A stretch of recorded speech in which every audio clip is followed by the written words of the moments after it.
Welcome back to Shadows of the Past, where we shine our light on the shadows of history. And I wanted to ask if you've ever been in the house alone and thought that you've heard something. Maybe it was some weak groan or just a slight creak in the distance. So did you check on it? Or did you just sit in blissful ignorance? And if you checked on it, was something there? Probably not, just some pangs of an old house or some trick of the brain. But then again, maybe there was. Maybe it lied so hidden that you couldn't find it, just waiting for the opportune time to strike. This is what happened to the Gruber family in Bavaria, Germany. Strange happenings going on in a solitary farmstead that kept leading to nothing. And it was in this lack of evidence that Andreas Gruber found safety. But it would lead to both his and his family's ultimate undoing. And the identity of the perpetrator of this grisly crime is still floating in the wind. I'll set the prelude for you and then walk you through the abhorrent slayings. And after that, we'll go over the possible list of suspects that may have been responsible. And was the family hiding its own dark secret? Come with me and let's delve into the shadows.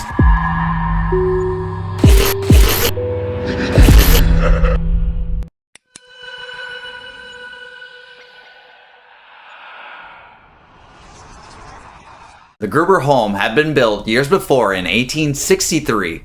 It was located on a farmstead in Hinterkaifeck, a small town just north of Munich in Bavaria, Germany. And the family had been there for several years before these strange occurrences started happening in 1922. See, the family consisted of 5 members. There was the head of the family, Andreas Gruber, who was 63. He ran the farmstead with his wife, Kazilia, who was 72. Their widowed daughter, Victoria Gabriel, aged 35, and her 2 kids, Kazilia, yes, same name, and Joseph, aged 7 and 2, lived with their parents on the property, moving in after the death of her husband in the First World War. And there would be one other member there the night of the massacre, the new maid on duty, Maria Baumgartner, taking over for the former. The previous Gruber maid had quit her job 6 months prior. She had heard noises resonating from the attic, believing the home to be haunted. And while not exactly haunted, her fears would prove all too true, as there are many incidents in which Andreas could have alerted the authorities but just chose not to, and it probably could have averted this whole disaster altogether. But were they really enough to be that cautious? The first was the mysterious Munich newspaper that showed up on the property. He knew that he had not bought it, but assuaged any fears by telling himself that the postman just had a mix-up. The thing is, no one in the area actually subscribed to the paper, so its apparition is still a mystery. And a few days before the murder, Andreas had also discovered footsteps in the freshly fallen snow. They led from the nearby forest door that had been broken weeks prior, but he had little concern in regards to replacing it. Andreas told his neighbors about it, but not the authorities, continuing to not take the threat seriously. I mean, nothing happens here in this small town, or so he thought. He would also go on to hear footsteps coming from the attic later that night. Yes, that same attic. He did a thorough search of the premises himself, but was able to find nothing. And after speaking to the neighbors, he declined their offers of help and continued to keep the police in the dark. And so, in the evening of Friday, March 31st in 1922, soon after the new maid had arrived, when the farmstead would be butchered one by one. Allegedly hearing noises coming from the barn, each member lured there to an untimely fate.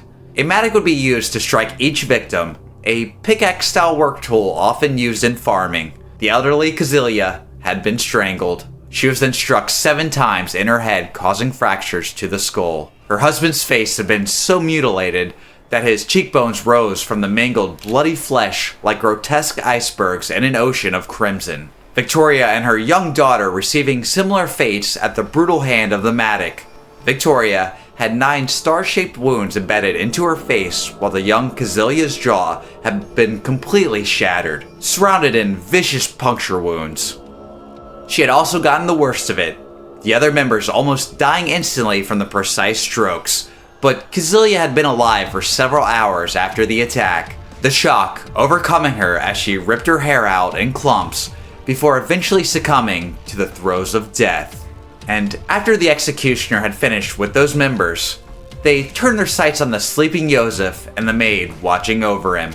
Maria had been in her bedchambers, taken unaware by the butcher. Her face had been struck crosswise, killing her instantly.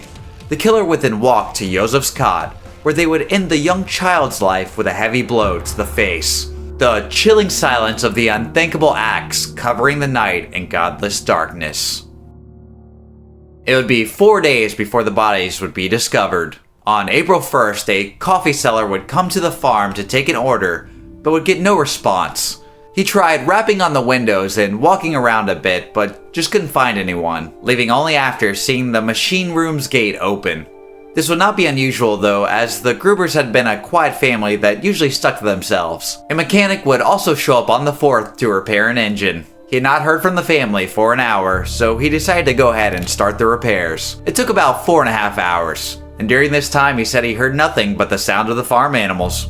A bit more unusual would be when Kazilia Gabriel failed to show up for school, and most of all, without an excuse for the absence. The last straw hitting when the Grubers didn't show up for church. They never missed a Sunday service. And that's when their neighbor, Lorenz Schlittenbauer, sent his 2 sons to check out the Gruber farm. The sons were not able to make contact with anyone, so they went back and told Lorenz. He decided something must be up, and went to investigate with locals Mikhail Pohl and Jakob Ziegel. They would find the quiet of the farm quite unsettling. Even more unsettling was the 4 bodies they found stacked in the hay. And after witnessing that horror, they would soon make their way into the home where they would find the disfigured bodies of the maid and the child. They would notify the police, and then the investigation into the murder would begin, with even more mysteries springing up. Inspector Georg Reingruber and his force would find the very same grisly scene that Lorenz came upon, but there was little else. They did find that someone, most likely the killer, had stayed in the home several days after the murder. That person, or persons, would have cooked meals for themselves on the stove,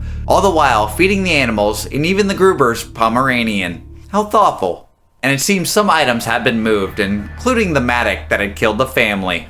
It never turned up. The bodies had also been moved, which hampered the investigations even further. And so authorities blanketed the town, getting witness statements and building any suspects that they could get. There would be 2 that would have some traction. The first statement would come from Mikhail Ploxel, who said that he was passing by the night after the crime. He had noticed a revolting smelling smoke coming from the chimney when he was approached by someone with a lantern.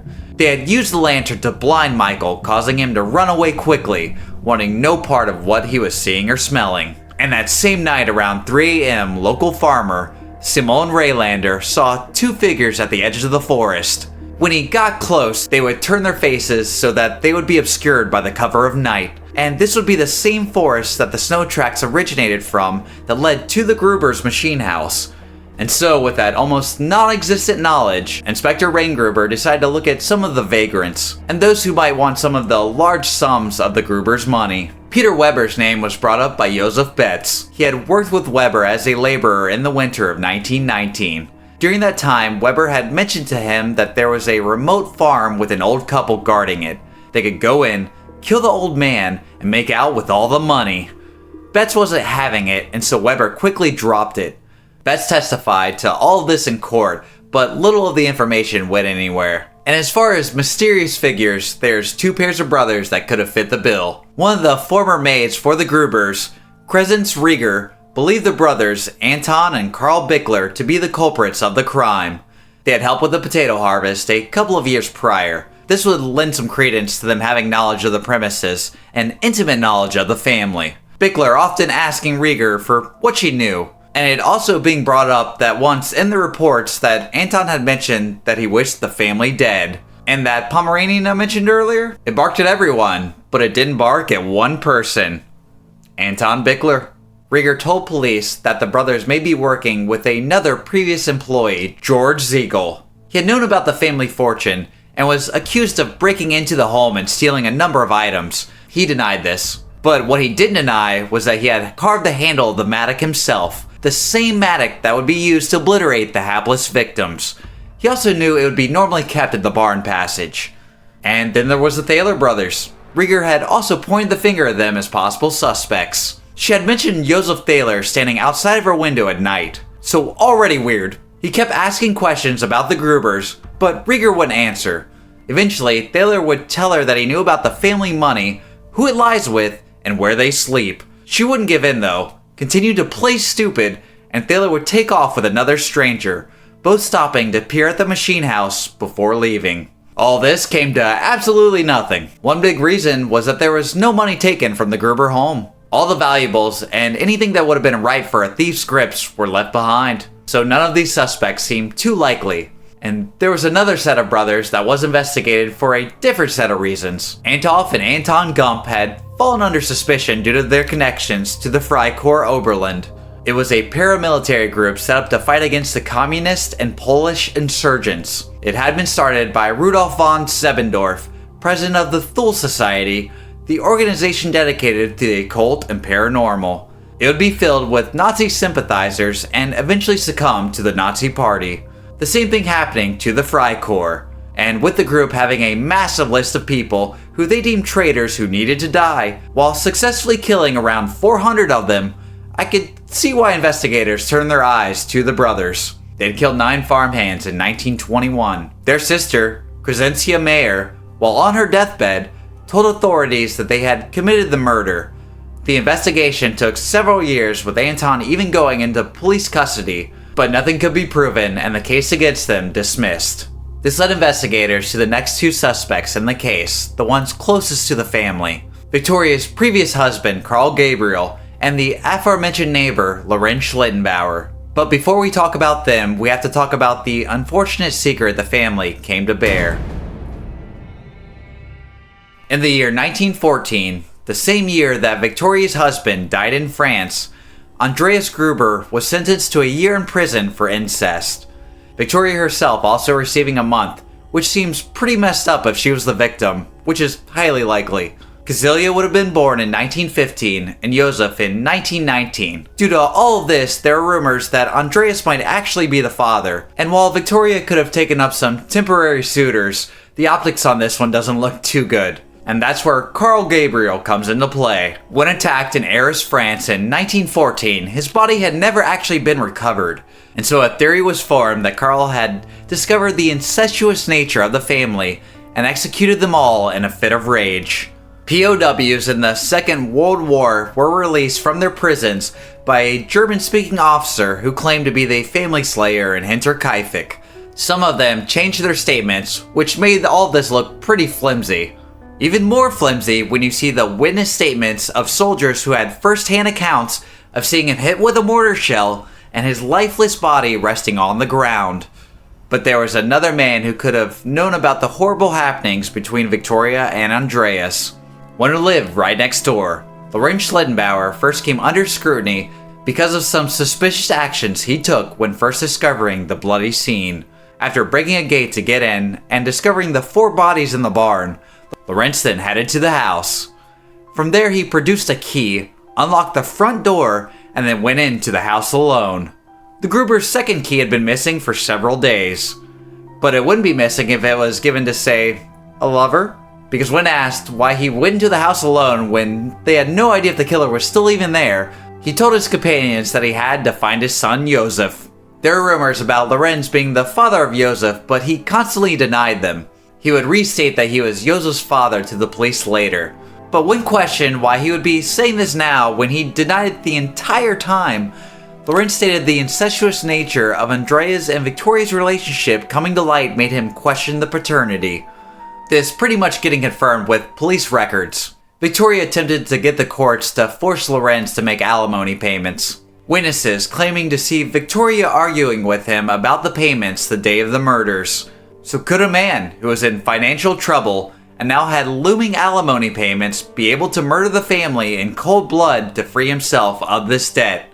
I can tell you that many families have been murdered for far less. Oh, but there's more. Because Lorenz also ended up disturbing the bodies at the scene of the crime, compromising the investigation even more. Mikhail and Jakob also remarked of his cold demeanor in the discoveries of the bodies. His actions reading callous. And while each person grieves in their own way, it's not looking good with everything surrounding it. He also made some rather suspicious remarks after the events. A teacher, Hans E. Blagger, saw Lorenz visiting the remains of the farm in 1925. When Hans asked what he was doing there, Lorenz responded that the killer's attempts to bury the family in the barn had been hindered by the stony, frozen ground. Oh, creepy. Also, does explain why he was actually there. Some seeing this as him having intimate knowledge of the crime, but also being neighbor could have just been a good guess.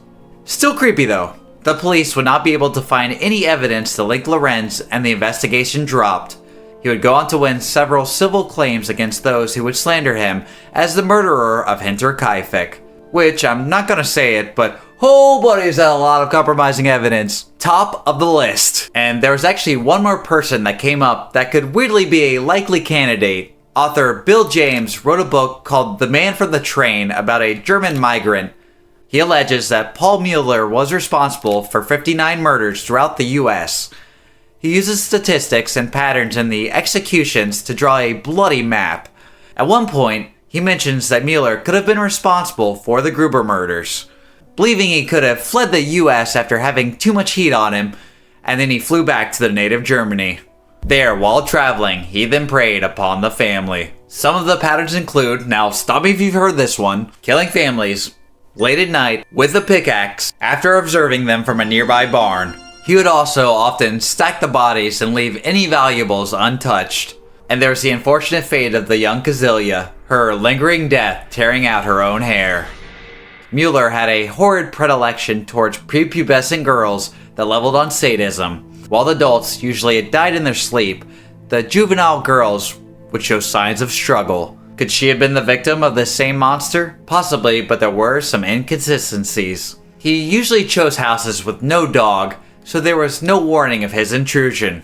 The Grubers had the aforementioned Pomeranian that barked at everyone. He also tended to cover the victims in sheets prior to murdering them in their sleep. He'd also cover the windows of the house in these same sheets. But for the most part, this seemed kind of minor to the overall bingo that he was hitting in other places. And without anything substantial to connect him to the murder, this just seems an interesting theory at best. And that's the problem with all the suspects. All the evidence is circumstantial. In 2007, students of the police academy in Furstenfeldbruck took a crack at the case using modern techniques.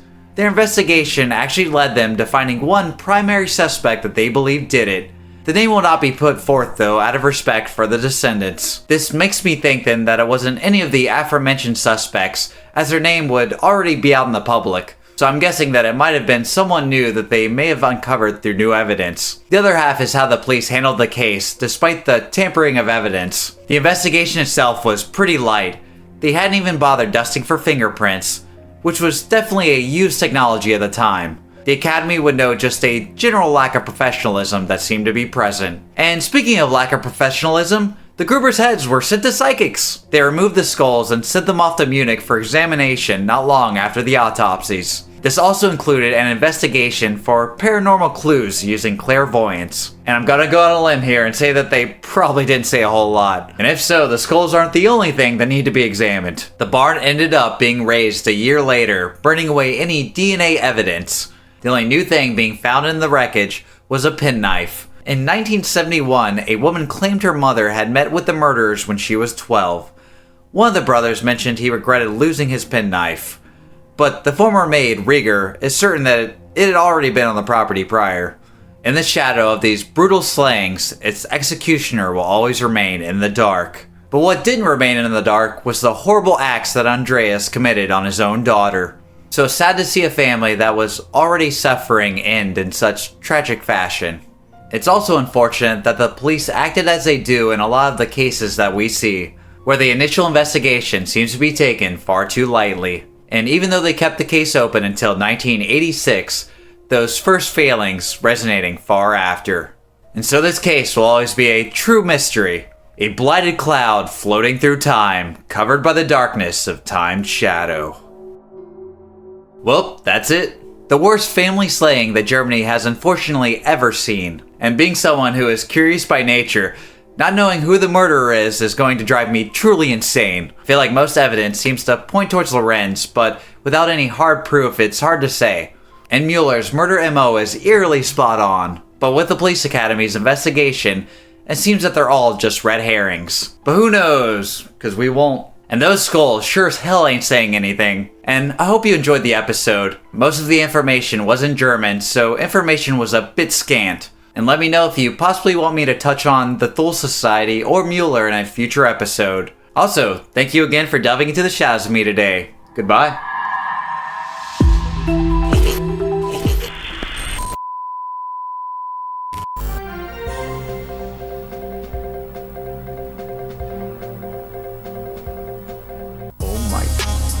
God. Oh my, King God. Oh my, King God. Oh my, King God. King God. King God.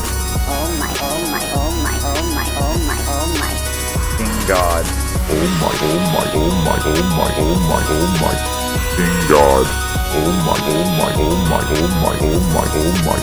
King God.